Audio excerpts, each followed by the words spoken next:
Bienvenue sur votre chaîne préférée Akhbar El Bled. Les origines algériennes de Miss Maroc et la colère des Marocains de souche. La question d'une identité de souche n'a pas lieu d'être ni au Maroc, ni ailleurs. Comment a-t-on pu applaudir l'élection d'une Miss Univers d'Espagne d'origine marocaine quelques semaines auparavant et retirer ce même droit à une Marocaine d'origine algérienne par sa grand-mère? Avant de détailler le sujet, je vous demanderai de vous abonner à votre chaîne préférée et surtout n'oubliez pas de cliquer sur le bouton de la cloche pour être sûr de recevoir toutes les nouveautés publiées sur votre chaîne Akhbar El Bled. Le couronnement surprise de la première dauphine Kawtar Ben Halima à la place de la nouvelle Miss Maroc, Fatim Zahra Al Khayyat, fait décidément couler beaucoup d'encre. Non, pas que les gens se soient particulièrement inquiétés pour l'état de santé de la Miss sortante en raison d'une entorse à la cheville.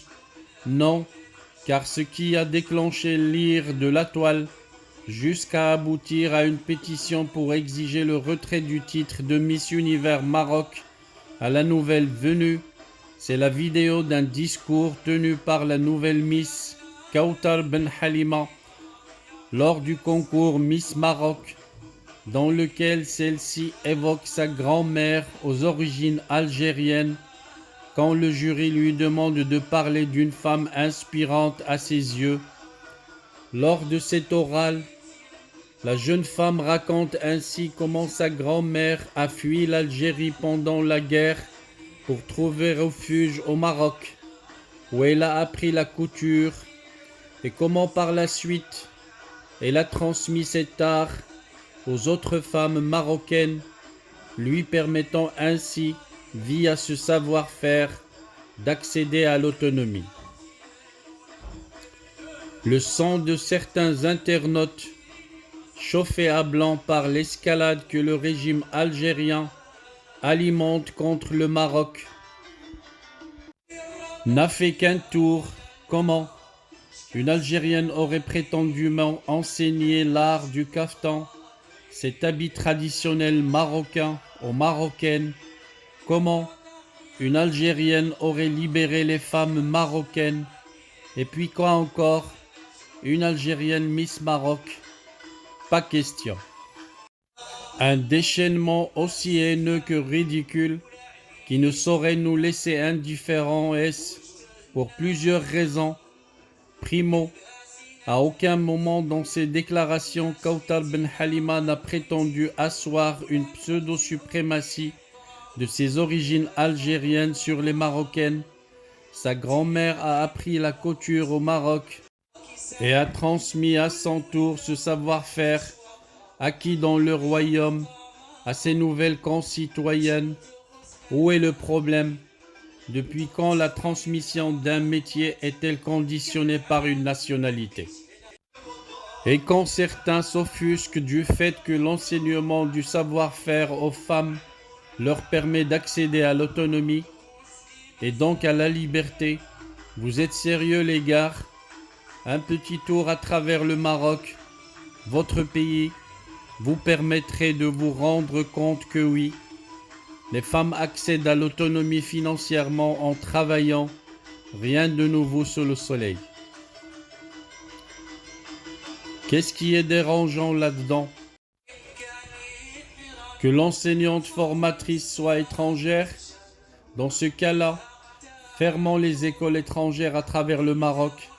Et puis tant qu'à faire, faisons le tri sur Internet où pullulent les formations étrangères, interdisant aux entreprises étrangères de s'installer au Maroc, bannissant des musées et des galeries les artistes étrangers et détruisant aussi tout le patrimoine culturel et architectural laissé au Maroc par les Romains, les Phéniciens, les Portugais, les Espagnols, les Français, grâce auxquels le tourisme marocain rayonne à travers le monde.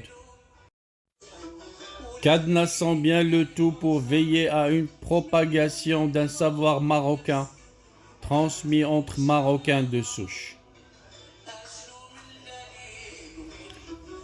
Venons-en maintenant à l'histoire du caftan. Beaucoup de haineux ont bien vite extrapolé en concluant que la méchante Algérienne tente de faire croire que le caftan est algérien en se vantant que sa grand-mère aurait appris l'art de la couture aux Marocaines. Calmez-vous les gars, on va mettre tout le monde d'accord très vite. Le caftan n'est ni algérien, ni marocain d'ailleurs. Pas la peine de vous battre pour ça. Pour la petite histoire, le caftan trouve ses origines chez les Perses et était déjà porté par les Parthes et les Sassanides avant d'être introduit dans l'Orient musulman vers le 8e siècle. C'est à cette époque que les premiers califes abbassides s'entichèrent de cette mode de Perse et que les Omeyyades suivirent, introduisant cette tradition en Andalousie. Les grandes dynasties marocaines comme les Almoravides et les Almohades, ayant exercé une souveraineté sur l'Andalousie, ont introduit le caftan à Marrakech et à Fès. Mais venons-en maintenant au cœur du problème, à cette histoire de nationalité, car on n'en est plus à une contradiction près. Comment peut-on se vanter de la marocanité des origines de Marocains évoluant avec brio dans des circuits occidentaux de la mode, de la culture, du business, du sport, et ne pas concevoir qu'au Maroc, un étranger fasse de même?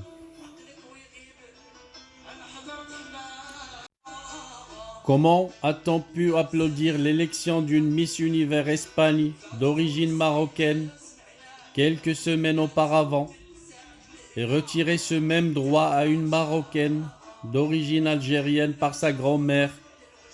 Si demain, en France par exemple, on retirait à une Miss française dont la grand-mère est marocaine le droit de se porter candidate à un concours de ce type, sous prétexte d'une tension politique avec le Maroc, ça nous laisserait de marbre.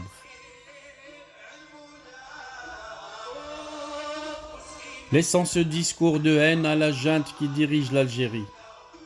Celle-ci ne rate pas une occasion pour galvaniser le peuple algérien contre le Mararka. Nous valons beaucoup mieux que cela. Nous qui avons toujours tenu à établir une porte coupe-feu entre les différends qui opposent nos régimes et les ponts qui ne doivent jamais être obstrués entre les peuples. Vous voulez une preuve? Regardez combien d'artistes chanteurs algériens se produisent dans les festivals de musique au Maroc. Regardez comment ils sont aimés par les Marocains. D'ailleurs, pour nombre de ces artistes algériens, le Maroc est devenu l'un des plus grands marchés. Restons fidèles à nous-mêmes et ne rivalisons pas dans la haine de l'autre avec le régime militaire qui dirige les Algériens. À ce jeu-là, nous perdrons de toute façon, à coup sûr. En définitive, et c'est là le plus malheureux dans cette histoire, comment peut-on prétendre en tant que Marocains, nous qui sommes le fruit d'un métissage vieux de 12 siècles, à une pseudo-identité maroco-marocaine? Quelle méconnaissance de notre histoire, de notre réalité et de notre culture. La question d'une identité de souche n'a pas lieu d'être ni au Maroc, ni ailleurs dans le monde au demeurant. Pas besoin de remonter très loin dans nos généalogies respectives pour se découvrir des origines juives, amazighes, andalouses, arabes, africaines. Cette polémique vide de sens à laquelle certains tentent de conférer une importance qu'elle ne saurait avoir n'a pas lieu de s'inviter au Maroc. Ce type de message de haine et de rejet est propre à la junte militaire au pouvoir en Algérie. Ne tombons pas dans ce cercle vicieux et vide de sens, car si nos concitoyens marocains résidant en Algérie ont fait l'objet de commentaires haineux émanant de certains va-t-en-guerre adeptes du pouvoir algérien, il ne saurait en être de même pour les Algériens habitant au Maroc. L'exemple de cette grand-mère qui a fui son pays pendant la guerre pour trouver refuge au Maroc est un honneur pour notre pays qui s'est de tout temps illustré comme une terre d'accueil et de métissage pour différentes communautés. Et si tout cela ne suffit pas à calmer ces esprits biberonnés à la haine, qu'ils se rassurent, les parents de Kautal Ben Halima sont bien marocains. Sa grand-mère algérienne s'est même mariée à un Ben Jelloun et leur fille, la même de Kautal, est née de cette union à Casablanca. Quant à son père, un Marocain bien de chez nous, il est né à Ouarzazate.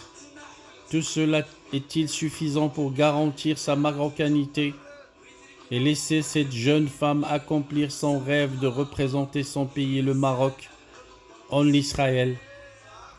Au final, ce qu'on aurait presque souhaité tant toute cette histoire est ridicule, c'est que Kautal Ben Halima soit pour la peine 100% algérienne et qu'elle représente notre pays, le Maroc, à ce concours. Quel beau message de paix, de fraternité ça aurait été.